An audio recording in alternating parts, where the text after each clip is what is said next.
বিগত 17 বছর কিন্তু আমাদের ছেলেরা কিছু করতে পারে। আমাদের সন্তানরা বিরোধী দলের থাকার সময় সরকারের রোষানলে পড়বে, আবার ক্ষমতায় আসবার পরে সমালোচকদের রোষানলে পড়বে যে আমি প্রতিমন্ত্রী হওয়ার পর আমার সম্পদের পরিমাণ 8 গুণ বেড়েছে। তখন কিন্তু কষ্ট লাগে।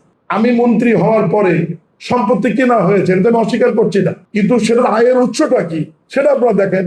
আমি অপ্রাসঙ্গিক আরেকটি কথা বলি। এই যে দেখুন, আজকে আমাদের সন্তানরা কিছু করলে এটা আপনারা বিভিন্ন ভাবে সমালোচিত হয় যে আমির খসরু মাহমুদ চৌধুরী সাহেবের ছেলে কেন ক্রিকেট বোর্ডে, সালাউদ্দিন সাহেবের ছেলে কেন ক্রিকেট বোর্ডে, বা মির্জা ফখরুল ইসলাম সাহেবের ভাই কেন ক্রিকেট বোর্ডে। আমার নিজেরও সন্তান ক্রিকেট বোর্ডে বিনা প্রতিদ্বন্দ্বিতায় নির্বাচিত হয়ে এসেছিল। যখন সমালোচনা শুরু হয়েছে, আমার সন্তান আমার উপর খুবই মন খারাপ করেছে।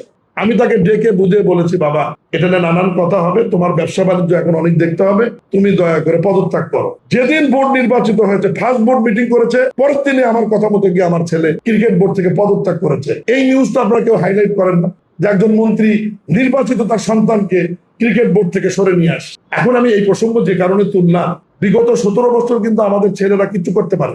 নিগৃহীত ছিল, তারাও মামলার আসামি ছিল, তারাও নির্যাতিত ছিল। বিএনপির এমপি মন্ত্রীদের সন্তানেরা দেখা হলেই বলতো যে বিএনপির অমুক মন্ত্রীর সন্তান, অমুক মন্ত্রীর ভাই, ঠিকাদারি করতে পারবে না, চাকরি করতে পারবে না, ব্যবসা করতে পারবে না। কিন্তু এখন আমরা আসার পরে যদি আমাদের সন্তানদের যোগ্যতা অনুযায়ী তারা যদি কোনো সামাজিক ক্রিয়া সংগঠনে বা ব্যবসাতে যদি তারা কমপ্লেক্ট অফ ইন্টারেস্টের বাইরে যদি কিছু করে, আমার মনে হয় যে এই ব্যাপারগুলোতে আপনাদের সহযোগিতা করা উচিত। আমাদের সন্তানরা বিরোধী দলের থাকার সময় সরকারের রোষানলে পড়বে, আবার ক্ষমতায় আসবার পরে সমালোচকদের রোষানলে পড়বে, তাহলে এরা উচ্চ শিক্ষিত হয়ে উচ্চ শিক্ষা গ্রহণ করে তাহলে এরা রাজনৈতিক ভাবে ব্যবসায়িক ভাবে এরা মেধার বিকাশটা তাহলে ঘটাবে কোথায়, এরা সমাজে অবদানটা রাখবে কিভাবে? এই বিষয়গুলো মনে হয় আপনাদের নোটিশে আনা দরকার। আরেকটা বিষয় দেখেন, আমার নির্বাচনী হলফনামা, এটা আপনি এখনই ক্লিক করলে পাবেন।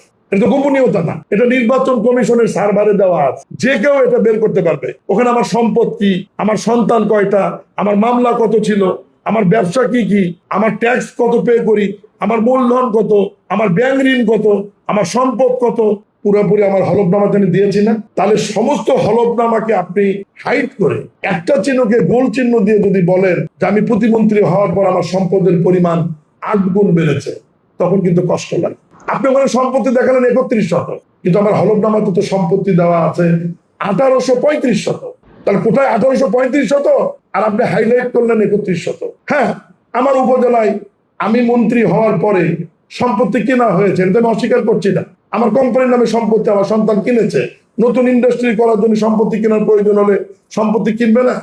অবশ্যই কিনবে, কিন্তু সেটার আয়ের উৎসটা কি সেটা আপনারা দেখেন, সেটা তদন্ত করুক। ট্যাক্স অফিস আছে, তারা দেখবে যে সেটা বৈধ না অবৈধ। ব্যক্তি নামে তো কোনো সম্পত্তি কেনা হয়নি। রূপসী রাইস এবং পুষ্টি মিলের নামে, ফাউন্ডেশনের নামে সম্পত্তি কেনা হচ্ছে বিকজ সেখানে আমরা নতুন ইন্ডাস্ট্রি করব, নতুন ব্যবসা করব। টাকার উৎস কি? যদি নগদে বলি, টাকার উৎস আমি যে 42 কোটি টাকা দিয়ে একটা অটো রাইস মিল বিক্রি করলাম, এখানে তো নগদ টাকার উৎস তো এখানেই বের হয়ে আসে। আমি অন্য জায়গায় নাই গেলাম, আমার অন্য ব্যবসাগুলো নয় আমি বাদই দিলাম। এই যে আমার 12-13টি ব্যবসা, এগুলো নয় আমি বাদই দিলাম। এই বিষয়গুলো আমি আপনাদেরকে অনুরোধ করবো, নট অনলি আমি না, সমাজের যে কোনো ব্যক্তিকে হেয় প্রতিপন্ন করার আগে একটু তার ব্যাপারে বিস্তারিত শুনে জেনে তাকে একটু হেয় প্রতিপন্ন। ঠিক আছে, আমরা হয়তো আপনাদের মতো এত, মানে ঠিক আপনাদের কথা বলছি না, সরি, সমাজের অন্যান্য রাজনীতিবিদের মতো এত গুরুত্বপূর্ণ নেতা আমি না। জাতীয় রাজনীতিতে আমার কোনো পদ পদবি ছিল না, আমি তৃণমূল থেকে উঠে এসেছি, কিন্তু আমরা কাজ তো শুরু করেছি। আমাদের কাজ করবার যোগ্যতা আছে কিনা এটা তো কিছুদিন আপনাদেরকে দেখতে হবে। আমি শুরুতেই যদি আমাকে ধাক্কা মারা হয়, শুরুতেই যদি আমাকে টার্গেট করা হয়, তাহলে তো আমার যেটুকু মেধা মহান আল্লাহ আমাকে দিয়েছে, আপনাদের চাইতে কম অথবা বেশি বা সমান, এইটুকু মেধার বিকাশ তো আমি রাষ্ট্রীয় কাজে বা আবার মন্ত্রণালয়ে আমি তো দেখাতে পারবো না। এইটুকু সুযোগ তো আমাকে করে দিতে হবে কাজ করা।